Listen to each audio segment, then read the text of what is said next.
Bienvenidas y bienvenidos a su canal Psicoayuda Guatemala. Les saluda Yadira Monterroso.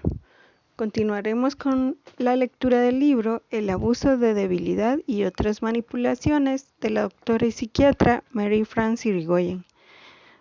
Continuamos en el capítulo 4, el sometimiento amoroso o sexual. Como hemos visto con el doctor Trouillard-Perrot, hay personas que justifican que son esclavos de la pareja por amor. Podemos considerar en efecto la pasión como una fuerza de locura sin delirio que conduce a una ceguera, a una alteración de juicio. En su libro Psicología de las masas y análisis del yo, Freud compara la hipnosis con el enamoramiento, entre comillas. La misma sumisión humilde, la misma docilidad, la misma ausencia de crítica hacia el hipnotizador como hacia el objeto amado. La misma reabsorción de la iniciativa personal, no cabe duda. El hipnotizador ha tomado lugar del ideal del yo, cierra comillas. Constata que el amor pasional o el yo del enamorado se vacía en beneficio del objeto, que se vuelve cada vez más grandioso. Según él, la pasión amorosa acarrea una sumisión al objeto, una idealización que falsea el juicio, una pérdida total del espíritu crítico. La pasión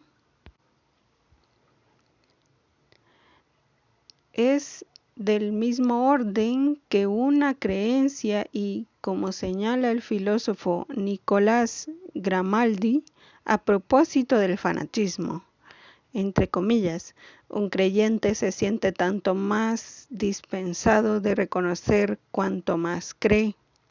Se siente incluso tanto menos crédulo cuanto más creyente es. La paradoja de la ciencia es que se la considera tanto más verdadera cuanto más se aleja de toda verdad. Cuanto más crédulo es uno, menos cree serlo. Cuanto menos creíble es algo, más se cree en ello. Acerca de esas creencias, el filósofo habla por otra parte, de la demencia ordinaria, que hace que se apunten, entre comillas, tantos hombres enamorados de la verdad a las mentiras más extravagantes y tantos hombres enamorados de la justicia a regímenes de terror, cierra comillas. Se impone una primera distinción entre el enamoramiento, que es un estado narcisista, y el amor verdadero, que se construye con el tiempo. Pero la ilusión de amor que propone un manipulador perverso es algo muy distinto. En ese caso, la víctima se enamora solamente de la imagen que el manipulador le muestra. Solo conoce un engaño. Un reclamo destinado a atraer a la pieza es una trampa. Después de varios años de soledad a raíz de su divorcio, Anne, una joven formal que trabaja en un oficio artístico, se decide entrar en una página de contactos que elige por su buena reputación. En su anuncio dice que busca una relación seria con un hombre libre. Al cabo de un tiempo, percibe un mensaje de David que dice haberse sentido atraído por su perfil y su presentación. Después de varios mensajes, él la cita en un café. Allí le habla con mucha sencillez de su soledad desde que su primer mujer lo abandonó por otro y que su trabajo de directivo en una gran empresa que le deja poco tiempo para conocer gente. Vuelven a verse, intercambian confidencias y su relación se hace más íntima. Cada vez que se ven, le habla mucho de sí mismo y no oculta nada de su vida social, que es muy atractiva o muy activa. Al principio ella duda. ¿Qué hace un hombre como él con una mujer como yo? pero él la tranquiliza y le demuestra que a pesar de un trabajo intenso puede estar disponible para ella. Totalmente por casualidad, ella descubre en internet que no está divorciado y que es más mayor de lo que ha dicho. Cuando le pide explicaciones, él le contesta que eso no cambia nada. Por un lado, tengo una vida familiar y por otro, una vida amorosa. Anne titubea. Luego se dice a sí misma que a pesar de todo, seguro que ella es importante para David, ya que a pesar de una vida profesional intensa y de su familia, pasa tiempo con ella. Se ven 1 o 2 veces por semana y esos días duerme en casa de ella. Van juntos al teatro, exposiciones e incluso a veces a jugar golf. Un día, mientras están juntos, ella insiste para que prolonguen ese rato tan agradable. Entonces él telefonea delante de ella para anular una cita profesional, entre comillas. No puedo ir, mi hijo ha tenido un accidente de moto, cierre comillas. Anne se sorprende de con el aplomo con el cual David ha dicho una mentira. Si miente hablando de cosas tan graves, debe mentir también hablando de cosas más anodinas. Le pregunta si sigue conectándose a la página de contactos. Él afirma que no. Le asegura que no se volverá a conectar y hasta que le dé su contraseña. La relación continúa siempre tan agradable para Anne hasta el día en que durante las vacaciones de verano él se vuelve extrañamente frío. Dice que teme que ella se haga demasiado dependiente de él por amor. Entonces aprovecha que están separados geográficamente para enviarle un SMS en el que marca distancias. Anne se pregunta, ¿habría conocido otra persona? ¿Cómo conoce la contraseña de David en la entrada de página de contactos y descubre con estupor que él nunca ha dejado de buscar a otras mujeres? A todas les daba las mismas informaciones que a ella, hablaba de sus éxitos profesionales con las mismas frases, citaba los artículos de periódicos donde se le mencionaba, hablaba de sus lecturas, libros que a ella le habían recomendado, de obras de teatro que había visto con ella. Rápidamente proponía una cita en el mismo café donde se citó con ella. Y se las ingeniaba para volver a verlas enseguida. Descubre con estupor que ella no es la única amante. ¿Cómo hace para ver a todas esas mujeres y tener tiempo, a pesar de todo, para trabajar y mantener una familia? Cuando intenta hablarle de eso, él le explica que hay que ser positivo y que se define como alguien que está de paso. Yo por tu vida estoy de paso. Anne está furiosa. Sabía quién era yo. Había dejado muy claro que quería una relación seria con un hombre libre y contrasto que me ha mentido desde el principio, que no me ha respetado. Llevada por su enfado, le envía a la esposa de David el perfil que éste ha creado en una página de contactos y gracias a la contraseña cambia en la página su perfil. Profesión: estanquero. Estatura: 1.58 metros. Peso: 86 kilos. Calvo. No puede prescindir de su mujer ni de su BlackBerry, etc.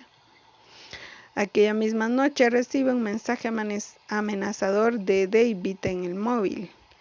Te vas a enterar. Espero que tengas un buen abogado. 2 días más tarde recibe un correo del abogado de su examante que la insta a devolver los documentos. Ella dice estar dispuesta a hacerlo a cambio de que él se disculpe, pero a lo que David naturalmente se niega. En este asunto considera que la víctima es él. Anne percibe esta estafa sentimental como una injusticia. Ha jugado conmigo, ha jugado con alguien a quien sabía más débil. Para él las consecuencias son mínimas porque tiene a los abogados de su empresa, mientras que para mí asesorarme con un abogado representa un dinero importante yo me siento herida, él simplemente está molesto. En su desprecio por las mujeres, ese hombre no se había imaginado que Anne reaccionaría y querría vengarse. Según él, una chica con contactos discontinuos en el mundo del espectáculo tendría por fuerza que someterse. ¿Sacó placer del rechazo que le infligió? Probablemente. En el fondo, Anne le era indiferente. No era más que una mujer entre otras que colmaba un poco su vacío interior. Sin duda, no se sintió afectado por el sufrimiento que ella expresó al desenmascararlo. En cambio, la cólera y la rabia sí lo invadieron cuando se vio atacado a su vez. Entonces se presentó como víctima de una mujer que le creaba problemas. ¿Este relato les parece increíble? Pues por desgracia es tristemente habitual. Con internet es posible mentir con total impunidad, esconderse tras los seudónimos, inventarse una vida nueva y una nueva identidad. El terror de David fue su arrogancia. Si lo descubrieron fue porque no pudo evitar exhibir sus éxitos, mostrar los artículos que hablaban de él en los periódicos. Demasiado seguro de sí mismo, no se ocultó lo suficiente. En esos ligues por internet, el otro, pese a sus encuentros físicos, solamente es virtual. Lo puedes herir, matar, según el quién. Si tiene energía, deberá darle al reset para resucitar. La posición social superior de esos hombres, más raras veces de las mujeres, les confiere una sensación de omnipotencia y los medios materiales para salir del atolladero prácticamente indemnes. Detrás de esa conducta se adivina el desprecio por las parejas que se consumen con indiferencia. En las estafas amorosas, igual que en el acoso sexual que analizaremos más adelante, los procedimientos son tristemente idénticos. Se trata de llevar mejor a través de la persuasión que de la coacción a una persona a aceptar rápidamente una relación íntima para aprovecharse de ella. Esos individuos se imponen primero físicamente llamando por teléfono con frecuencia. Nicole Prevost telefoneaba al médico varias veces al día, estando siempre presentes. Luego se imponen en el psiquismo de su víctima con un discurso invasor, palabras que son una irrupción y que inducen pensamientos. Michael Trouillard Perrot, por ejemplo, no supo decir quién había tenido primero la idea del paso al acto criminal, pero podemos pensar que la voluntad de Nicole Prevost bastó para insuflarle la idea.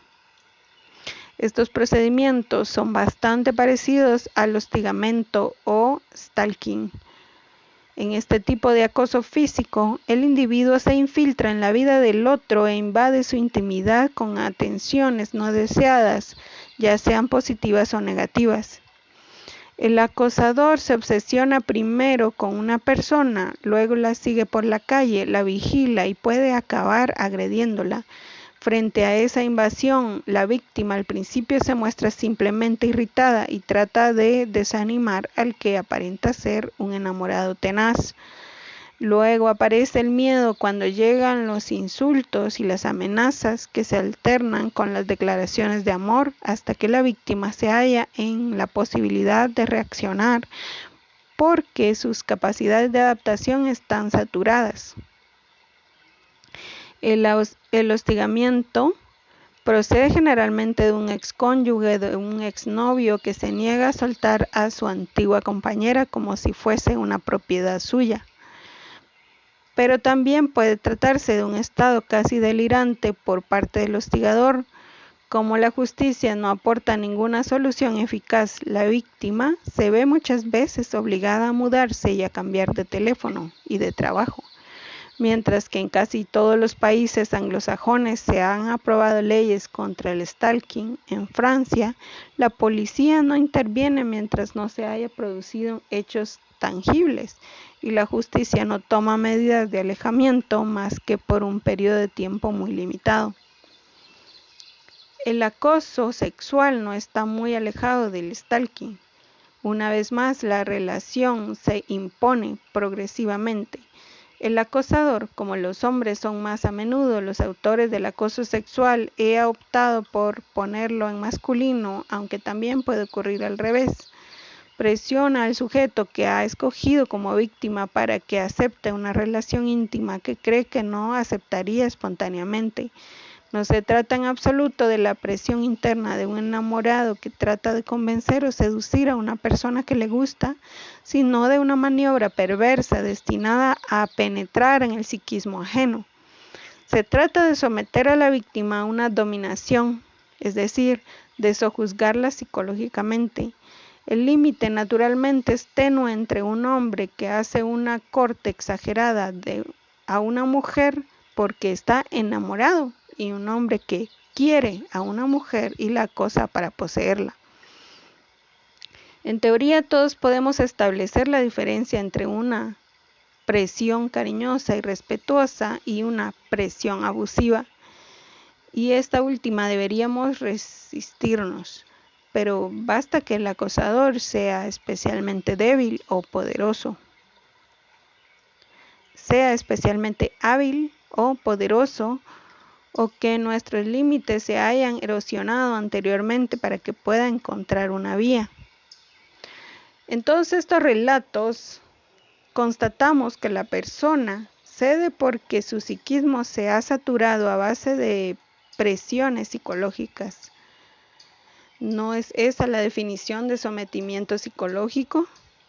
Se trata al menos a nivel moral de un abuso de debilidad, pues la relación es desigual. Laura ha sido contratada como ayudante de dirección y jefa de proyectos en una empresa que Ives está montando. Desde el principio, Ives me acosó y se las ingenió para entrar en mi vida por razones de organización. Venía a menudo a buscarme a casa por la mañana y en cuanto disponía de poco de tiempo libre, tenía que comer y cenar con él. A mí me parecía excesivo, pero procuraba quitarle importancia. Hacía constantemente alusiones, comentarios ambiguos que nunca eran lo bastante graves como para que yo me indignase, pero que sumados constituirían para mí una verdadera trampa. Al principio no reaccioné porque temía parecer mojigata, pero cuando esos comentarios se hicieron más directos, ya era incapaz de reaccionar y seguía sintiéndome culpable por malinterpretarlos.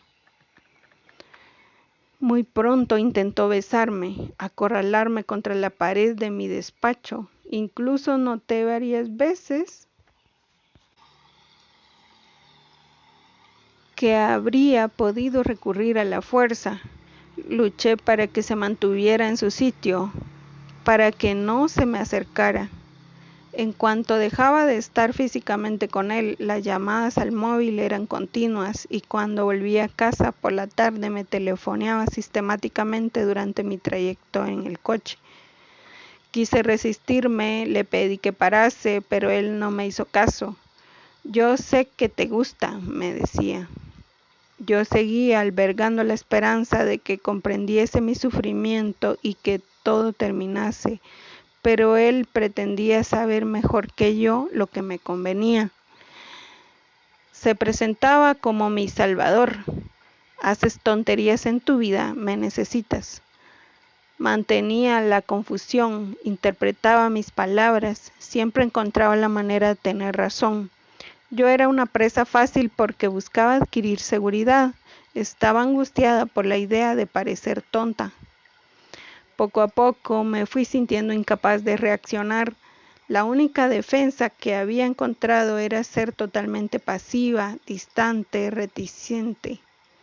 Ya no tenía ningún sentido crítico, lo aceptaba todo. Estaba agotada por las cosas que exigía de mí y por su presencia continua, por discusiones interminables en las que siempre acababa por convencerme. Durante los viajes profesionales, cada noche llamaba a mi puerta. Yo abría, aterrada ante la idea de que pudieran verlo delante de mi puerta. También temía su reacción si no le abría. Entonces lo hacía entrar y le hablaba para retrasar el momento en el que me tocase. Según él, todo lo que ocurría era normal, solo mi resistencia no lo era. Debía dejarle hacer porque a mí eso me gustaba, decía. Al final, agotada, cedía. Me pasaba el resto de la noche en la bañera para lavarme de todo aquello, para quitarme su olor. Aquella situación me tenía muy mortificada. Me sentía culpable de ser demasiado guapa, demasiado deseable. La culpa es tuya, me pones cachondo. Culpable de no haber podido reaccionar, también tenía una sensación de vergüenza al verlo tan cerca de mí, vergüenza por no lograr defenderme. Tenía tanto miedo que se lo contase a mi marido y de que se lo contase a todo el mundo. Me había aislado totalmente de mis compañeros de trabajo, había anexionado mi despacho, se pasaba mucho tiempo ayudándome a preparar mis informes y a veces incluso me los escribía él. Así convertía en necesaria su presencia. Como no me dejaba ni un segundo todo el mundo en el trabajo, pensaba que estábamos locamente enamorados el uno del otro. En las reuniones hablaba por mí o bien, si yo decía algo, hacía enseguida un comentario denigrante y humillante. Cuando lo mantenía a distancia, me demostraba hasta qué punto podría perjudicarme. En el trabajo se volvía amenazador, frío, hiriente y me hacía quedar mal dándome los datos que necesitaba para los informes. Mis negativas sobre todo lo hacía mostrándose desagradable e incluso odioso con todo el equipo, que reproducía conmigo la forma mimética de su comportamiento. Me acusaban de ser la responsable de su mal humor. Yo había adelgazado, fumaba y bebía mucho y a veces me sentía oprimida, cansada, angustiada. Me había desdoblado por un lado, mi vida profesional con aquel hombre que me invadía y por otro mi vida privada en la que me sentía revivir. La única forma de huir fue caer enferma. Mi médico me dio la baja y se lo conté todo a mi marido. Luego presenté la dimisión. Actualmente estoy en paro. En Francia, el acoso sexual está definido en el Código Penal como el hecho de acosar a una persona con el fin de obtener favores de naturaleza sexual. Artículo 222-33. Esta definición es tan vaga que se presta a todas las interpretaciones. El término favor es muy ambigua. Y más que un abuso, remite a una relación como el amor cortés, en que una dama concedía sus favores a un valiente caballero. Así que para comprender lo que es el acoso sexual es más prudente recurrir a la Directiva Europea 2002/73/CE, que lo define como, entre comillas, la situación en la cual se da un comportamiento no deseado de connotaciones sexuales que se expresa físicamente, verbalmente o no verbalmente y que tiene por objeto o por efecto atentar contra la dignidad de una persona y en particular crear un entorno intimidatorio, hostil, degradante, humillante y ofensivo. Son pues actitudes o palabras de un individuo, en general un hombre, dirigidas a un colega o a una colega o un subordinado en el marco laboral, con vistas a lograr que acepte actos sexuales completos o incompletos, tocamientos, besos, etc., o a provocar un malestar en la víctima. Toda atención de naturaleza sexual no deseada o todo comportamiento que una persona sabe o debería saber que es inoportuno constituye acoso sexual. Va desde las bromas ofensivas a los contactos físicos impuestos hasta las insinuaciones sexuales en las que se sugiere que habrá una recompensa consistente en una nota más alta o una promoción. Puede tratarse de un incidente aislado o de varios incidentes repetidos. El modo de acoso sexual más frecuente consiste en un comportamiento seductor ambiguo. El acosador se muestra al principio atento, casi paternalista, y busca las confidencias.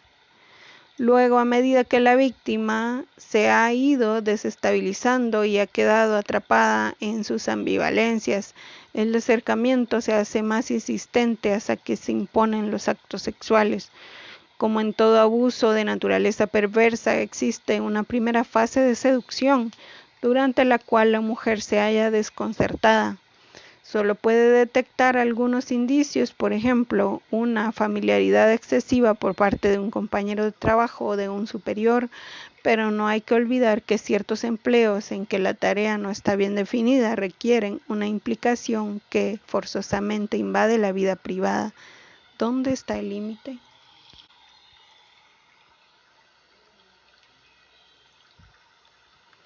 En la fase siguiente consiste en una fracción psíquica. El acosador invade la intimidad de la mujer y su vida privada. Le pide, por ejemplo, que se quede hasta tarde por la noche cuando el trabajo no lo justifica, o le hace continuamente preguntas muy personales o de una forma general se introduce poco a poco en su vida. Con todo esto ocurre de forma progresiva, la mujer se halla paralizada en su defensa. ¿Por qué reaccionar hoy cuando ayer no dijo nada ante una conducta similar? Sumida en un estado de despersonalización, la mujer se ve actuando como si estuviese fuera de sí misma. Poco a poco es dominada, su voluntad es controlada. Tarda en tomar conciencia de lo que sucede porque el acosador realiza toda serie de maniobras destinadas a impedir que piense y por lo tanto que actúe. Ella no ve entonces la trampa y no descifra su propio comportamiento. No comprendo por qué no reaccioné. La víctima también puede ser desestabilizada por alternancias de amabilidad y agresividad, de clemencia y severidad.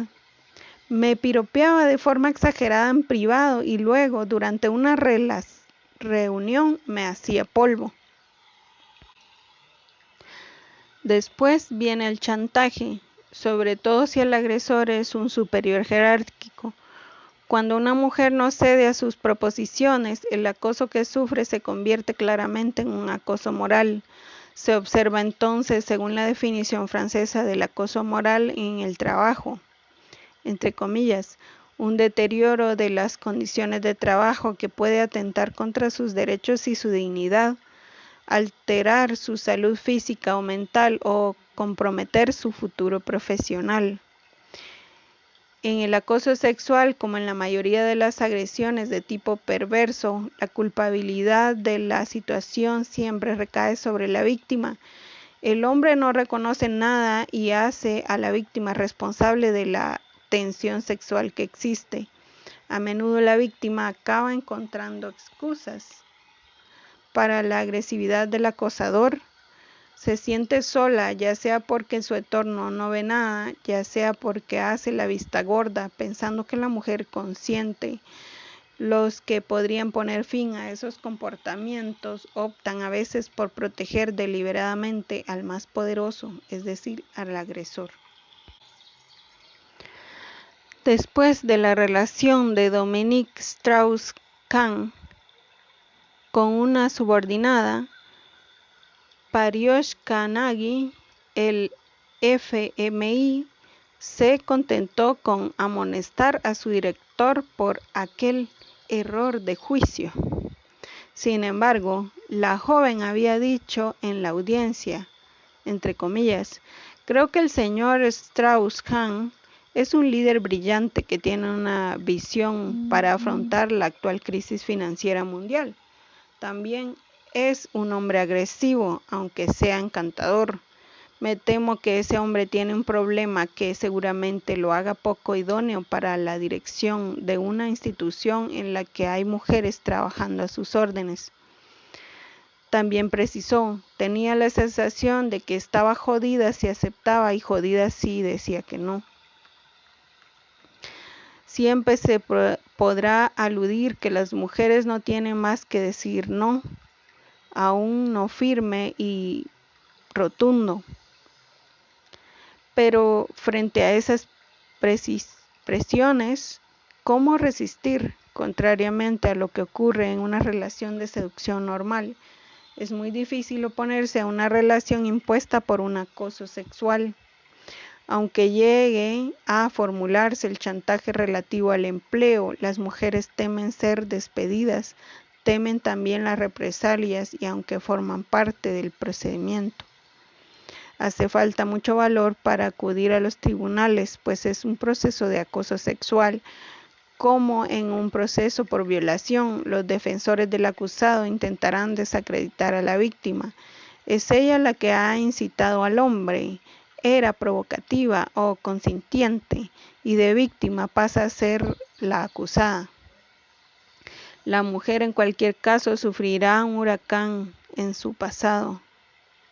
Hurgarán en su pasado, intentarán describir o descubrir mentiras o errores, exhibirán su intimidad. Para eso, en un procedimiento judicial, las mujeres prefieren muchas veces no mencionar el acoso sexual y abordar únicamente el acoso moral. Sienten vergüenza. Es cierto que ambos procedimientos tienen una misma finalidad, humillar al otro y atacarlo íntimamente. ¿Y hay algo más íntimo que el sexo? Además, ¿cómo aportar pruebas de que no ha habido consentimiento? Para defenderse, los acusadores utilizan a menudo el argumento de que es un montaje, pues, como dijo un político acusado recientemente, las demandantes no tienen la capacidad personal, psicológica ni cultural suficiente para hacer algo así sin ayuda. Es decir, que conocía perfectamente la vulnerabilidad de esas mujeres. El ejemplo siguiente muestra las dificultades de la justicia ante este tipo de delitos. El señor D., abogado, teniente de alcalde en una ciudad de jurisdicción de un tribunal correccional de la región de Ródano-Alpes, fue condenado por acoso sexual contra la señora R. en una sentencia del 29 de junio de 2010. Varias mujeres ya habían informado de manejos de connotación sexual por parte del señor R., del señor D. 2 becarias y una empleada del ayuntamiento, las 3 mujeres solas con hijos, denunciaron tocamientos en los muslos y en las manos, así como besos en las manos. Una clienta del señor D., de la cual era abogado y a la cual representaba en sus acciones legales, denunció besos forzados. 2 de ellas habían presentado una demanda y la fiscalía había iniciado diligencias por acoso sexual contra los manejos del señor D. como teniente de alcalde. Una sola de sus víctimas se había personado como acusación particular. Las agresiones sexuales denunciadas por la señora S., su representada, calificadas de incidentes desagradables por el tribunal, no dieron lugar a diligencias. En este caso, la prueba no planteaba dificultades, teniendo en cuenta la pluralidad de las víctimas, las versiones parciales del demandado y la constancia de la objetividad y las precisiones de las violencias referidas en el propio tribunal consideró como particularmente creíbles a partir de la definición del artículo 222-33 del Código Penal, que define el acoso sexual como el hecho de acosar con el fin de obtener favores de amenaza sexual. El concepto planteó el concepto de límite. Queda por definir, sin perjuicio de la libertad en los juegos del amor, la frontera más allá de la cual un comportamiento es sexualmente acosador. Se puede establecer una línea divisoria si se considera que el acoso sexual es un comportamiento ligado al sexo de la víctima, no deseado y sufrido por ésta, y que tiene para ella efectos especialmente degradantes o humillantes. El tribunal argumentó luego su decisión respecto a la señora R., presintiendo la fragilidad de la víctima que le exponía sus esperanzas de obtener un empleo dentro de la administración local y usando implícitamente el poder de objetivo y subjetivo debido a su posición de teniente de alcalde. Reitera sus tocamientos sin tener en cuenta las negativas varias veces repetidas de la víctima, que le decía que ella no se acostaba o, según los términos referidos por el propio acusado, que no estaba dispuesta a que se la cepillaran. Si bien los gestos incriminados, rodearle los hombros, los besos en las mejillas, las caricias en las manos y en el muslo son atentados leves, su reiteración y su acumulación son agravantes y no dejan de constituir, sobre todo, habida cuenta del marco habitual de las relaciones laborales y la simbólica de los poderes de autoridad municipal de los que estaba investido el señor D., transgresiones graves por las cuales las víctimas forzosamente se sentían degradadas y humilladas. Pero la decisión tomada respecto de la señora C. demuestra lo difícil que es para los jueces fijar esa línea divisoria. Descritos con precisión por la víctima, con subjetividad y constancia, los hechos no provocan ninguna respuesta seria por el alcalde por parte del señor D., si bien se muestra vago en cuanto a las condiciones de la invitación que podrían constituir una trampa tendida al objeto de sus deseos, reconoce sin embargo haber realizado gestos inapropiados, sobre todo caricias en el muslo contra la señora C., que ésta inmediatamente rechazó y haber insistido cometiendo el error de creer que el primer rechazo era puro formalismo. Así, el efecto psicológico y moral sobre la víctima, que se sintió ensuciada por las caricias insistentes,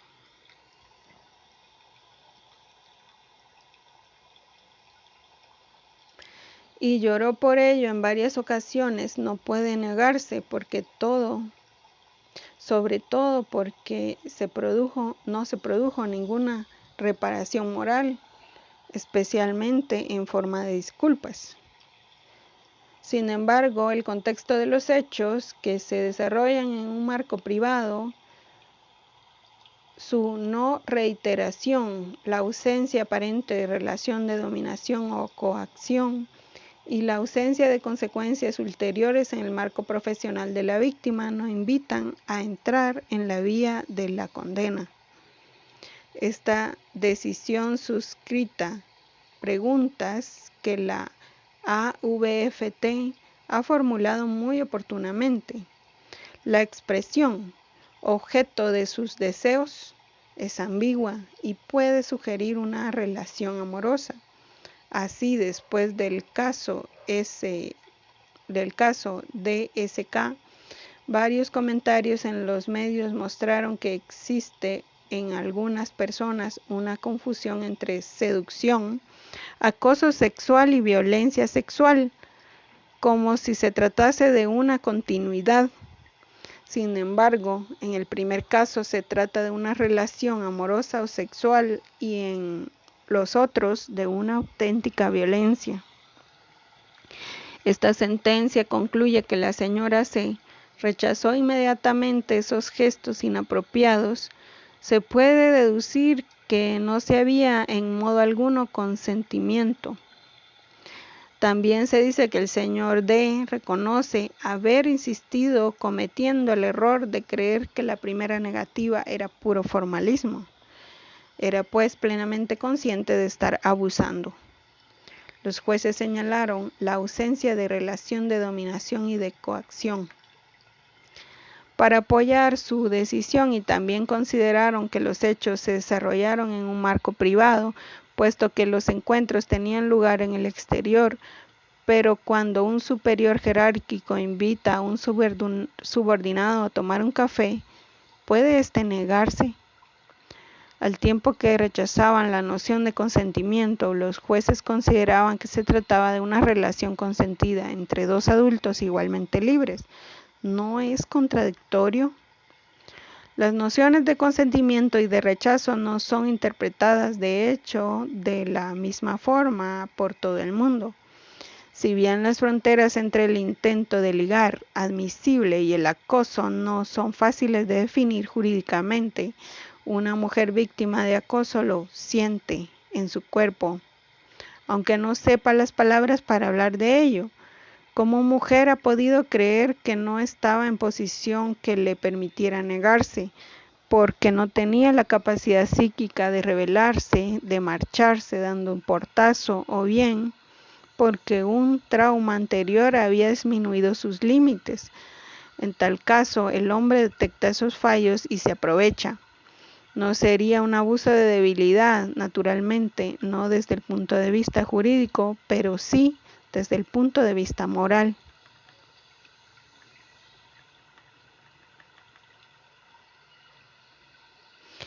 Hasta aquí con este video. En el siguiente leeremos sobre la dominación de las sectas. Hasta aquí, no te olvides de suscribirte al canal, darle a me gusta y compartir con alguien a que esta información le sea útil. Muchas gracias por escuchar. Hasta la próxima.